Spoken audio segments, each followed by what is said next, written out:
Deutéronome, chapitre 15. Tous les 7 ans, tu effectueras une remise des dettes. Voici comment elle s'effectuera.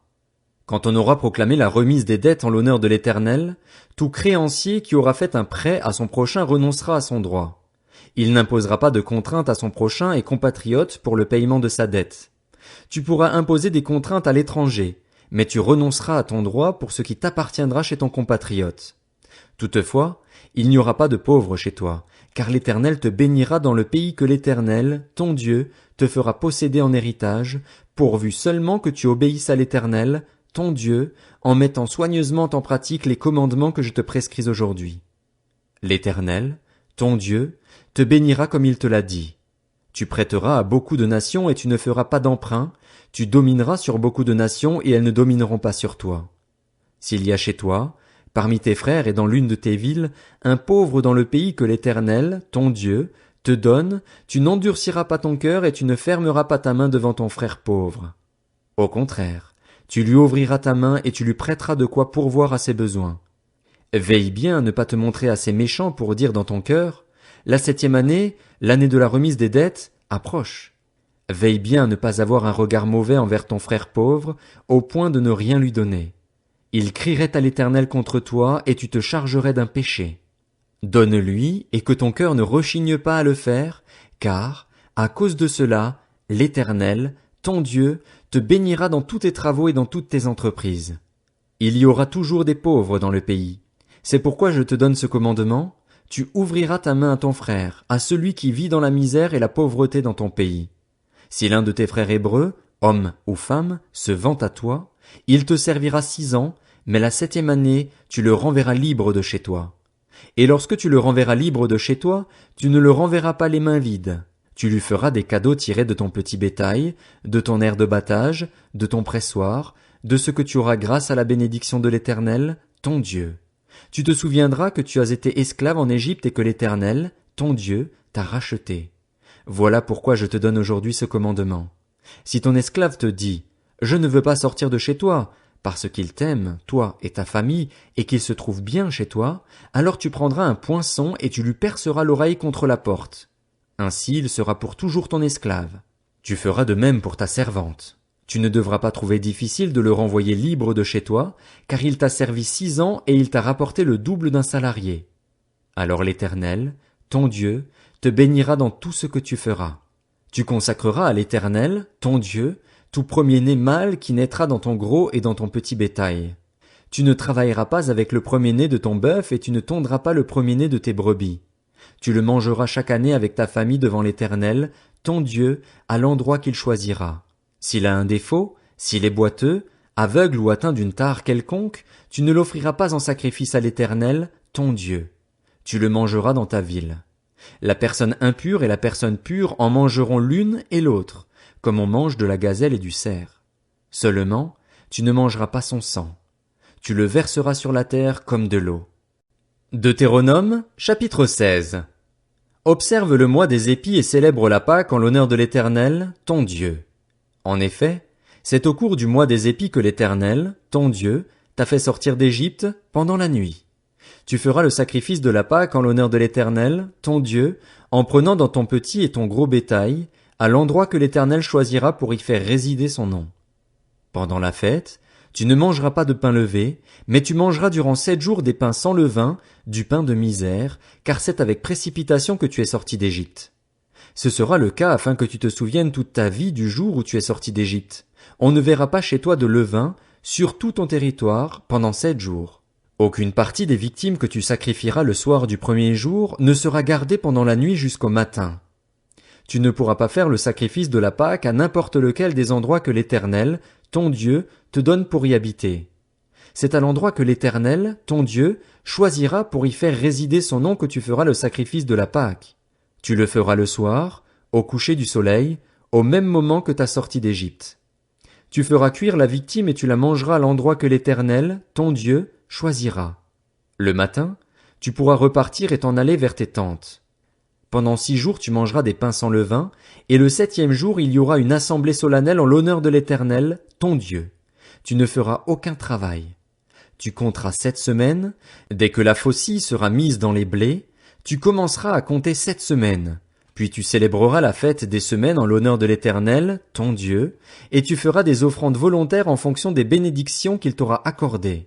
Tu te réjouiras devant l'Éternel, ton Dieu, à l'endroit que l'Éternel, ton Dieu, choisira pour y faire résider son nom, toi, ton fils et ta fille, ton esclave et ta servante, le Lévite qui habitera dans ta ville, ainsi que l'étranger, l'orphelin et la veuve qui seront au milieu de toi.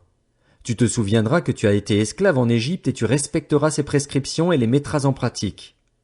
Tu célébreras la fête des tentes pendant 7 jours, au moment où tu récolteras le produit de ton aire de battage et de ton pressoir. Tu te réjouiras à cette fête, toi, ton fils et ta fille, ton esclave et ta servante, ainsi que le Lévite, l'étranger, l'orphelin et la veuve qui seront dans ta ville. Tu célébreras la fête pendant 7 jours en l'honneur de l'Éternel, ton Dieu, à l'endroit que l'Éternel choisira.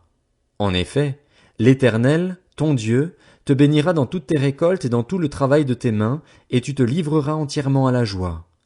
3 fois par an, tous les hommes parmi vous se présenteront devant l'Éternel, ton Dieu, à l'endroit qu'il choisira, à la fête des pains sans levain, à la fête des semaines et à la fête des tentes. On ne paraîtra pas devant l'Éternel les mains vides. Chacun donnera ce qu'il pourra, en fonction des bénédictions que l'Éternel, ton Dieu, t'aura accordées. Tu établiras des juges et des magistrats dans toutes les villes que l'Éternel, ton Dieu, te donne, selon tes tribus, et ils jugeront le peuple avec justice. Tu ne porteras aucune atteinte au droit, tu ne feras pas preuve de partialité et tu n'accepteras pas de pot de vin, car ils aveuglent les yeux des sages et corrompent les paroles des justes. Tu chercheras à respecter parfaitement la justice, afin de vivre et de posséder le pays que l'Éternel, ton Dieu, te donne. Deutéronome, chapitre 17. Tu n'offriras en sacrifice à l'Éternel, ton Dieu, ni bœuf, ni agneau qui est un défaut ou une tare quelconque, car ce serait un acte abominable pour l'Éternel, ton Dieu. Il se trouvera peut-être au milieu de toi, dans l'une des villes que l'Éternel, ton Dieu, te donne, un homme ou une femme qui fasse ce qui est mal aux yeux de l'Éternel, ton Dieu, et viole son alliance, qui aille servir d'autres dieux et se prosterner devant eux, le soleil, la lune ou tous les corps célestes. Ce n'est pas ce que j'ai ordonné. Dès que tu en auras connaissance, dès que tu l'auras appris, tu feras avec soin des recherches. Est-ce vrai? Le fait est-il établi? Cet acte abominable a-t-il été commis en Israël? Alors tu feras venir aux portes de ta ville l'homme ou la femme coupable de cette mauvaise action et tu le lapideras, tu le puniras de mort. C'est sur la déposition de 2 ou de 3 témoins que l'on fera mourir quelqu'un. La déposition d'un seul témoin ne suffira pas. La main des témoins se lèvera la première contre lui pour le faire mourir, puis celle de tout le peuple. Tu extirperas ainsi le mal du milieu de toi. Si une cause relative à un meurtre, à un différend ou une blessure te paraît trop difficile à juger et fournit matière à contestation aux portes de ta ville, tu te lèveras et tu monteras à l'endroit que l'Éternel, ton Dieu, choisira. Tu iras vers les prêtres, les Lévites, et vers celui qui remplira alors les fonctions de juge. Tu les consulteras et ils te feront connaître leur verdict. Tu te conformeras à ce qu'ils te diront à l'endroit que l'Éternel choisira et tu prendras bien soin d'agir d'après tout ce qu'ils t'enseigneront. Tu te conformeras à la loi qu'ils t'enseigneront et au verdict qu'ils auront prononcé. Tu ne t'écarteras ni à droite ni à gauche de ce qu'ils te diront. Si, par orgueil, un homme n'écoute pas le prêtre placé là pour servir l'Éternel, ton Dieu, ou le juge, il sera puni de mort. Tu extirperas ainsi le mal du milieu d'Israël, afin que tout le peuple en entende parler et éprouve de la crainte, et qu'il ne se livre plus à l'orgueil.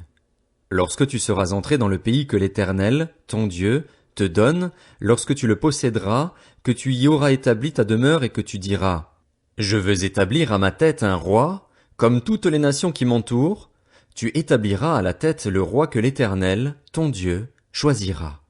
Tu prendras un roi du milieu de tes frères, tu ne pourras pas te donner un roi étranger qui ne soit pas ton frère. Seulement, qu'il n'ait pas un grand nombre de chevaux et qu'il ne ramène pas le peuple en Égypte pour se procurer beaucoup de chevaux, car l'Éternel vous a dit, vous ne retournerez plus par ce chemin-là. Qu'il n'ait pas un grand nombre de femmes, afin que son cœur ne se détourne pas de l'Éternel, et qu'il n'accumule pas l'argent et l'or. Quand il montera sur son trône royal, il écrira pour lui, dans un livre, une copie de cette loi qu'il prendra auprès des prêtres, les Lévites. Il devra l'avoir avec lui et y lire tous les jours de sa vie, afin d'apprendre à craindre l'Éternel, son Dieu, à respecter et à mettre en pratique toutes les paroles de cette loi et toutes ses prescriptions, afin que son cœur ne s'élève pas au-dessus de ses frères et qu'il ne s'écarte ni à droite ni à gauche de ses commandements, afin qu'il vive longtemps dans son royaume, au milieu d'Israël, lui et ses enfants.